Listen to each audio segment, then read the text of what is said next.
Do you sometimes log on to your Twitter account and go to the home screen and say to yourself, oh, I wish I didn't have to see this?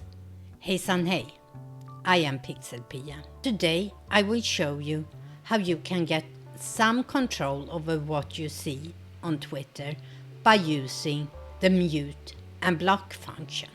Today I'm showing you on the web, but the way to do it is almost identical if you are using your mobile device. So here we are on the home screen, and to be able to mute and block we have to go to More, Settings and Privacy, and here you find Privacy and Safety. You have a lot of different things you can do here, but we are going to look at mute and block. You click on that section, you can find blocked accounts, muted accounts, muted words and muted notification. We are going to look at muted words. As you can see, I haven't set up any muted words or phrases here. But all I have to do to add a word or a phrase that I'm tired of seeing, I hit that little plus sign and I enter the word or the phrase that I want to mute.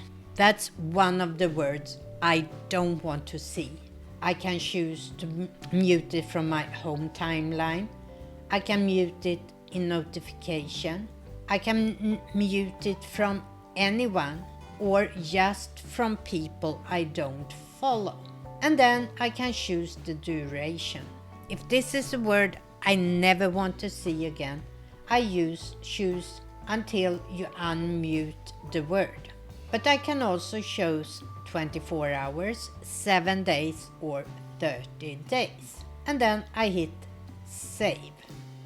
So here you can see this word that I'm not gonna repeat is muted forever. Maybe I'm tired of hearing the discussion about the Batman movie, so I choose Batman. I'm muting it from home timeline, from notifications, from anybody, and I'm muting it for 7 days. And then I hope the discussion is over. I hit save, and here we see 7 days. If I regret muting a certain word, I can just go in here to my muted words and hit unmute. So the next time I click on muted words, I go in here and see the list, and if I need to add something, I add a little plus sign.